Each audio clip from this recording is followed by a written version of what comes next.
उन 12 सालों में इस जर्नी में हूँ और ये 9वां सीज़न है जो हम लेके आ रहे हैं और इस फॉर्मेट को हमने ग्रो होते हुए देखा है, बढ़ते हुए देखा है और every time we bring it on air it's a huge success and the reason for that is the team behind it who work so hard tirelessly to get the talent for the show, चाहे वो बड़े हों या बच्चे हों।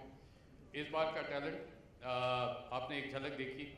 I am sure it'll be as successful or even more actually and it will give us even bigger success और 12 साल के बाद फिर वापस वो 3 जजेस की जोड़ी जिनके साथ हमने शुरुआत की थी इंडियन आइडल की, आप उनसे अभी रूबरू होंगे, मिलेंगे। 12 साल में they become younger for being here. Thank you so much, sir. Thank you, sir. Mr. NP Singh. Thank you, sir. Well, guys, हमें गर्व के साथ कहना पड़ेगा, जितने भी लोग इंडियन आइडल से जुड़े हैं, I think the very proud that हमारा एक लौता शो है, एक लौता म्यूजिकल शो है जिसने इतने सारे सिंगर्स दिए हैं हमारी इंडस्ट्री को, from national award winners to endless Bollywood singers. मैं आपको नाम बताना चाहूँगा, Monali Thakur, Neha Kakkar, Aditi Paul, Antara Mitra, Shri Ramchandra, and the list is endless. अब इस सब के बारे में बात करने के लिए I would like to call on stage Shri Ashish Golwalkar, senior creative director, Sony entertainment television. Ashish sir. Hello. Sorry. Thanks, Karan. Thanks everyone for coming here. Before I start, I have to tell you what is new in this season. मैं एक छोटा सा personal experience, if you are okay, share करना चाहता हूँ। So basically Indian idol 12 साल पहले जब आया था, मैं एक दूसरी ऑर्गेनाइजेशन में था, एक दूसरा सिंगिंग का शो करता था जिसका नाम था सारेगामापा। 2003 में सॉरी इंडियन आइडल आया and it took every one of us with a surprise. हम लोग अचंभित हो गए थे, हमें समझ में नहीं आ रहा था करना क्या है। It came and it just took it redefined, जिसको बोलते हैं ना, एक पूरी परिभाषा बदल दी थी रियलिटी शोज़ का। आज इंडियन आइडल के बाद बहुत सारे शोज़, चाहे वो डांस में हो चाहे सिंगिंग में हो, but this has been, if I can say, inspiration for all the formats that got created later on. So उस टाइम में हम एक दूसरे चैनल में था, मैं मार्केटिंग में था एक्चुअली, मेरा कॉन्टेंट से कोई लेना देना भी नहीं था, बट हम हमेशा तब I use to always aspire that एक दिन ये शो में अगर करने का मौका मिला तो बड़ा अच्छा लगेगा।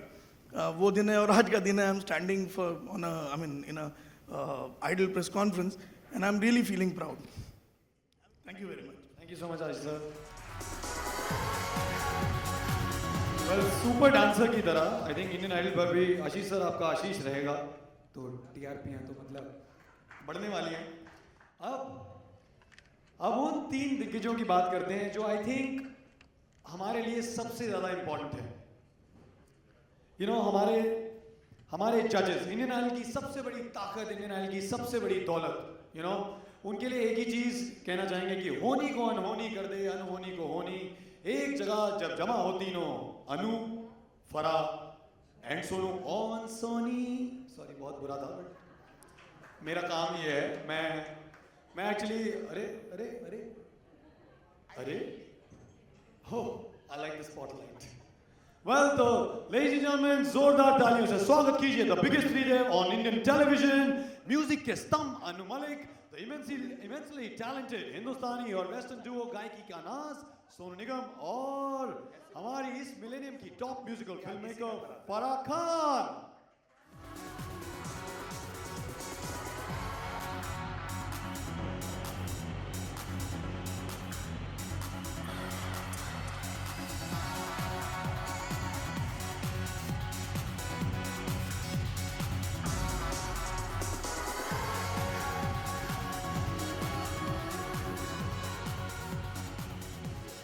Thank you. Hello ma'am, hello sir. ये देखो एनपी सर, आप सच कह रहे हो ना, ये जवान ही होते जा रहे हैं, मतलब दिन भर दिन। क्या मतलब Farah ma'am, I am joining with you. तेरे कपड़े श्रिंक हो गए हैं। आज मैं फराह खान के घर से कपड़े लेके आया हूँ। बस मैम देखो, वहाँ तो हमारे साथ थी, अब यहाँ चली गई तू यार। सर मैं फोटो ले रहा था ना सर। आप तो अनु सर, सबसे पहले आपसे पूछेंगे 12 साल के बाद सेम जोड़ी वापस आती है, नॉस्टैल्जिया ज्यादा है या रिस्पॉन्सिबिलिटी? हाँ सॉरी, तिगड़ी वापस आती है और नॉस्टैल्जिया है या मतलब ज्यादा रिस्पॉन्सिबिलिटी है? देखिए, मैं सबसे पहले तो good evening everybody, good evening the media. ये जो हम तीनों साथ में आए हैं 12 साल के बाद, ये एक यूएसपी है। और क्योंकि जो जितने बच्चे थे जो से 12 साल के थे, 14 साल के थे, they have grown up seeing Indian idol, और जिनकी उम्र अभी 25 और 26 साल की होगी, they want to relive those moments कि हमने पहला, और ये पहला एकमात्र रियलिटी शो है आप जानते हैं जिसके बाद इतने सिंगिंग रियलिटी शो शुरू हुए। और बल्कि Musically I and Farah and Sonu में डिस्कसिंग कितना म्यूजिक चेंज हो चुका है कि पीपल हु आर जस्ट 12 और 14 जब हमारे शो पर आए बोलते हैं कि वी डिसाइडेड कि हमें इंडियन आइडल में आना है, हमें बल्कि ऑफर्स बहुत मिले हैं आने के, but we decided to come on Indian Idol. I said why? मतलब we grew up on this show. I think that's a USP of the greatness of Indian Idol. वो है सिंगर्स, वो गाना और गाने के अलावा कुछ नहीं। मैं आपको इसका एक अच्छा सा एग्जांपल देता हूँ जो मैंने अभी पिछले कुछ इंटरव्यू में दिया। तो हमारे शो में एक बहुत ही अच्छा सिंगर आया था जो अरुणाचल प्रदेश से आया था, बहुत अच्छा सिंगर। उनका कुछ इशू था शरीर में, पर वो गा इतना अच्छा रहा था कि हमने उसको लिया। पर जब वो हम थिएटर हॉल में आया तो उस तब तक उसके साथ में इतने कमाल के धुरंधर सिंगर्स आ चुके थे कि हम तीनों ने बिल्कुल ये नहीं सोचा कि वो स्पेशल नीड्स का आदमी है तो उसको आगे लाया जाए, क्योंकि ये उसकी तरफ भी नाइंसाफ़ी होती और जो सिंगर्स हैं उनकी तरफ भी नाइंसाफ़ी होती कि हम एक को हीन भावना से देख रहे हैं कि जस्ट बिकॉज तुम्हारे कुछ प्रॉब्लम है तो हम तुमको आगे लेकर आएंगे, और हम किसी और को कि तुम्हें प्रॉब्लम नहीं है इसलिए तुम पीछे हो, ऐसा नहीं कर सकते थे हम लोग। सो हमारा सिर्फ एक ही लक्ष्य रहा है और पूरे सीज़न में हमने यही सोच के रखा हुआ है कि सिर्फ और सिर्फ म्यूज़िक को और कला को देखा जाएगा। एंड इसका आप मेरे ख्याल से प्रोमोज में इसका रिजल्ट देख रहे होंगे। कमाल के सिंगर्स आए हैं इस बारी, ऐसे आए कि हमारे डायरेक्टर साहब और हमारी जो टीम है आराधनगर सब परेशान होंगे कि इसको काटे कैसे शो को, इतने सिंगर्स हैं और इतना माल मसाला है। So we very happy that this is turning out in such a beautiful way. Thank you so much sir. Farah ma'am, हर बार ही देखती हूँ और इस टाइम आवाज़, अंदाज, रियाज ऐसे हमें रोल दिए गए, बट आई थिंक सिंगर जो हमने चूज़ किए हैं 12, उसमें कोई शक नहीं है कि दे ऑल फैंटास्टिक सिंगर्स, लेकिन 14 लिए हमने, सॉरी हमको बोला गया था 60 सिंगर्स लो तो हमने 120 लिए थे, फिर हमको बोला गया था उसमें से 40 लो तो हमने 48 लिए, फिर बोला गया 24 लो तो हमने 27 लिए, फिर लास्ट 12 बोला गया था हमने 14 लिए, तो इसलिए थोड़ा कंफ्यूजन हो गया है, सॉरी, क्योंकि इतना टैलेंट था that we kept on taking more and more better people. और जैसे मेरा मानना है कि हमें दूसरे रियलिटी शोज के लिए किसी को भी नहीं छोड़ना है, हम सबको अपने में लें। सो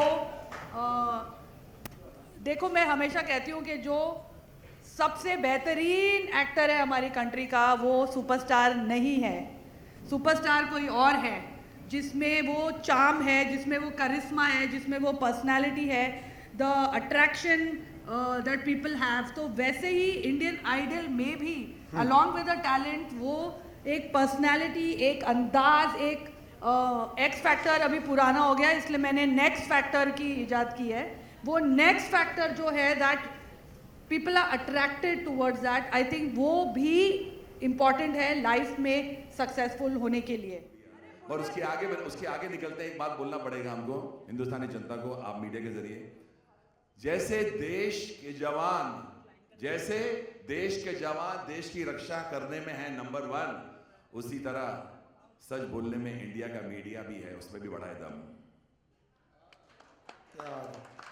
हम अपने इंडिया के मीडिया की इसलिए तारीफ करते हैं कि जो भी बोलते हैं सच बोलते हैं, और इस बार सच बोलना पड़ेगा। When you see Indian idol, बहुत शोज हैं अभी, मुझे पता है म्यूजिकल शोज बहुत शुरू हो गए हैं, लेकिन कभी ना भूलना कि सबसे पहले जिसने जितने भी रियलिटी शो शुरू करे हैं वो है Indian idol.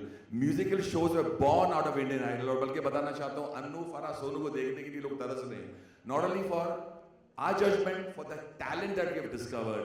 The talent is going to rock the nation. एक सवाल मीडिया ने किया, आप मुझे बताइए कि ये जो वोटिंग सिस्टम है क्या होता है? मैं बोला वोटिंग सिस्टम इस बार तो कमाल हो जाएगा। जो talent east west north south वाली बात जो हम कर रहे हैं, जो नॉर्थ वाला साउथ को सुनेगा तो अपने नॉर्थ को टैलेंट भूल के वो साउथ वाले के लिए वोट करेगा. This is called talent and this is only in Indian idol which you are going to discover very fast. But हम अपनी मीडिया के लिए कुछ ऐसे टैलेंट हैं, जो कुछ ऐसी आवाज़ें हैं जो हमारे ऑडिशंस में जिन्होंने हमें चौंका दिया, हमें बहुत खुश किया. हम उन आवाज़ों को आपके सामने पेश करना चाहेंगे, कई आवाज़ों को. तो हमारी पहली आवाज़ है पंजाब की लहराती हवाओं को चारों दिशाओं से जोड़ने वाली खुशहाल आवाज़. इस इंसान का नाम है खुदा बख्श. एक बार जोरदार तालियां हो जाए वो खुदा बख्श.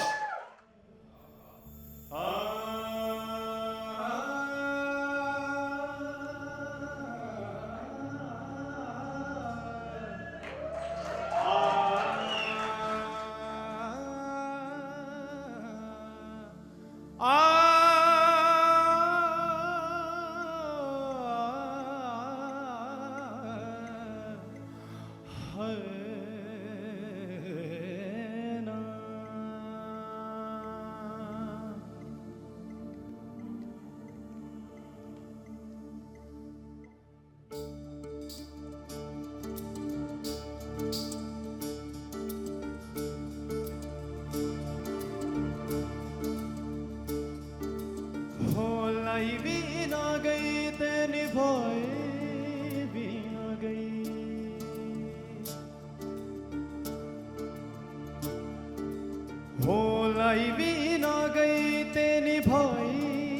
ना गई, लाई भी ना गई ते निभाई भी ना गई. मैंने मारदा जहान मैनू सारा, तेरी मेरी ओं टुट गई सोनिए, मुझे में टुटिया बर तो तारा. तोड़े जाने वालिए हो दिल टुटिया ना जुड़े दोबारा, तेरी मेरी ओं टुट गई सोनिए, ओ जिवें टुटिया बर तो तारा. तेरी मेरी ओं टुट गई सोनिए, जिवें टुटिया बर तो तारा.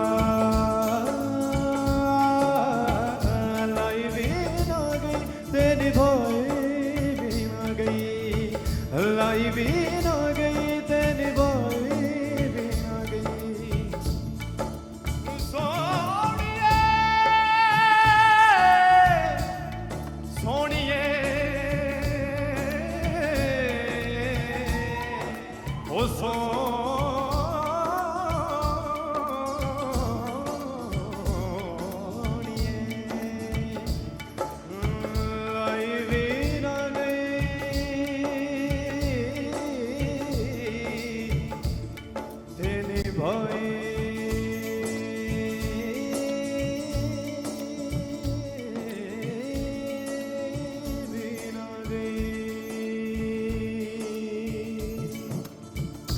Thank you. क्या बात है, सुपर. खुदा बख्श. Thank you sir. खुदा बख्श, कैसा कैसा लग रहा है? क्या ले भाई तूने मतलब, थैंक यू. मतलब ये क्या करते हो यार, मतलब तुम ऑडिशन. मम्मी जरा बाहर खड़े हो ना जरा. एक तो ना मेरे को पंचेस देते नहीं है, जजेस को पता नहीं क्यों पंचेस पकड़ा देते हैं. मैम मेरी लाइनें भी आप ही लिखा करो.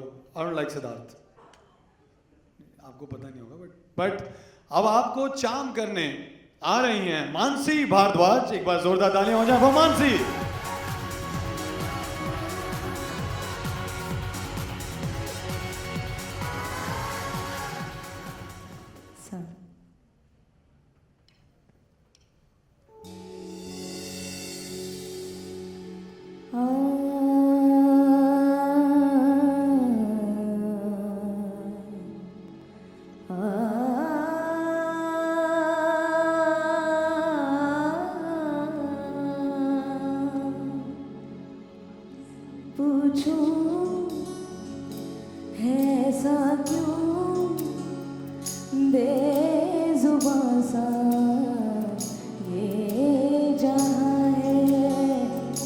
खुशी केवल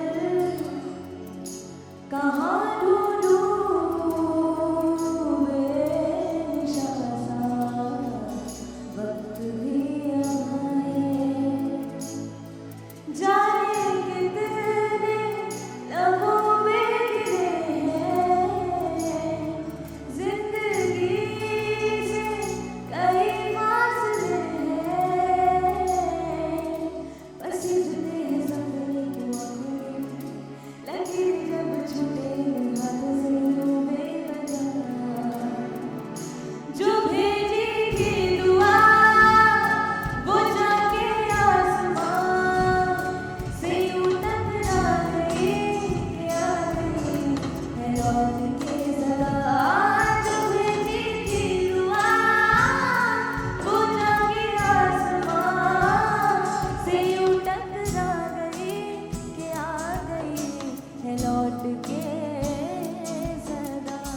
कहीं तू मुझे आज़माने की कोशिश न कर, मैं तेरे इश्क में मर ना जाऊं कहीं, तू मुझे आज़माने की कोशिश न कर, खूबसूरत है तू, तो हूँ मैं भी हंसी, मुझसे नजरें चुराने की कोशिश न कर, मैं तेरे इश्क में मर जा, जिद न कर, ऐ मेरे हमनशी, इस तरह मुस्कुराने की कोशिश न कर, खूबसूरत है तू, तो हूँ मैं भी हंसी, मुझसे नजरें चुराने की कोशिश न कर, मैं तेरे इश्क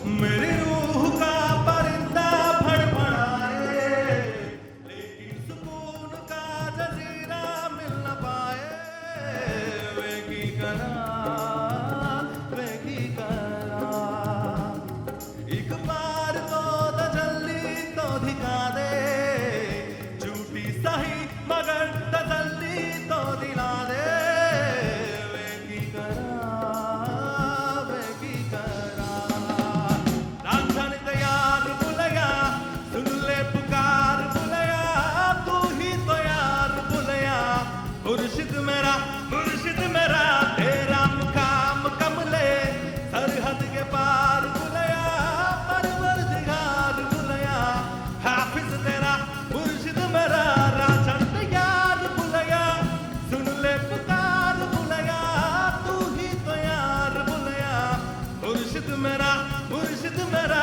तेरा मुकाम कमले, सरहद के पार बुलया, परवरदिगार बुलया, हाफिज तेरा मुर्शिद मेरा। For 1 month, why Katappa killed Bahubali?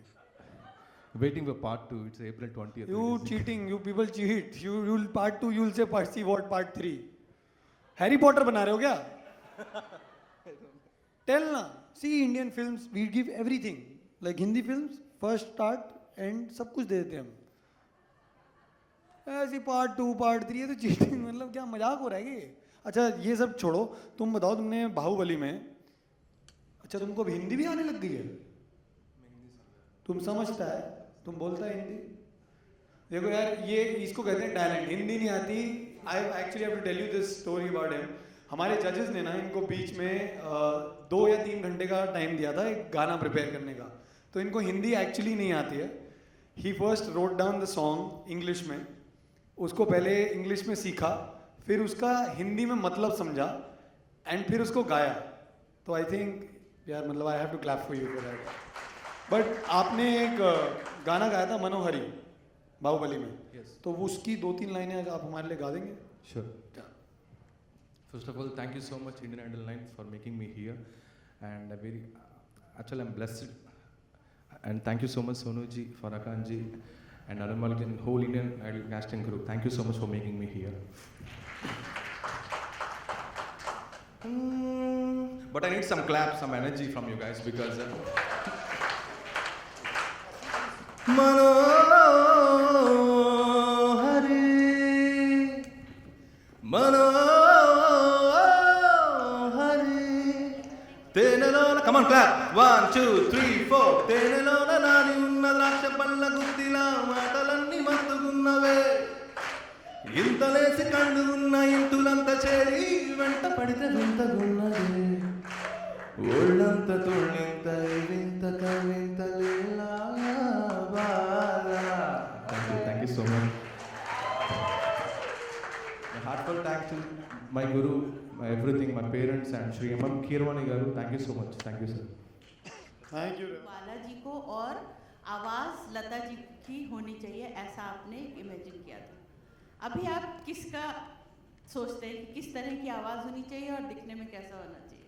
देखिए दिखने के बारे में तो हमारी ये No, जो but I want to tell you, अंदाज जो है ना, अंदाज ना दिखने से अंदाज का कोई मेलजोल नहीं है. Looks have got nothing to do with charisma. लेकिन एक बात जरूर आपने ये जो आपको याद अगर बात रही है कि हमने सोचा था कि मधुबाला जैसे चेहरा हो और आवाज़ मेरे हिसाब से तो लता जी वाली बात हो तो ऐसी कॉम्बिनेशन हो क्या हो सकती है, लेकिन इस बार मैं एक बताना चाहता हूँ there's a difference और ये मैं सबके सामने जाहिर करना चाहता हूँ. हम तीनों ने ये सोच कर ये किया है कि जो आवाज़ अंदाज रियाज there's a reason behind it. Lata Mangeshkar, Asha Bhosle, Mohammad Rafi साहब, किशोर कुमार, मन्ना डे, मुकेश जी, हेमंत कुमार, ये सब नग हैं. इनसे बड़ा ना कोई था ना कोई है ना कोई होगा. इसके आगे हम बात करते हैं. हमारा हिंदुस्तान बदल चुका है इन एवरी वे. आप देखिए 12 साल पहले जो हमारा इंडियन आइडल था उसके बाद जो सिंगर्स आए उन्होंने अपना एक every composer every singer has turn the page in its own way. अभी हम जो तलाश कर रहे हैं एक ऐसे नायाब सिंगर की, लड़का हो या लड़की हो, जिसकी अपनी आवाज़ हो, जो कोई भी गाना गाए लेकिन लगे. जैसे अभी आपने नोटिस किया खुदा बख्श जब आया, मैंने अचानक सोनू से पूछा यार एक ओरिजिनल गाना किसने गाया था, तो सोनू जी ने मुझे जवाब दिया ये सुखविंदर जी ने गाया था, बहुत अच्छा गाया था. लेकिन जब खुदा बख्श ने गाया कुछ ऐसी हरकतें ली जो खुदा बख्श की हरकतें थी. तो हमें ऐसे सिंगर की तलाश है जो कमाल हो.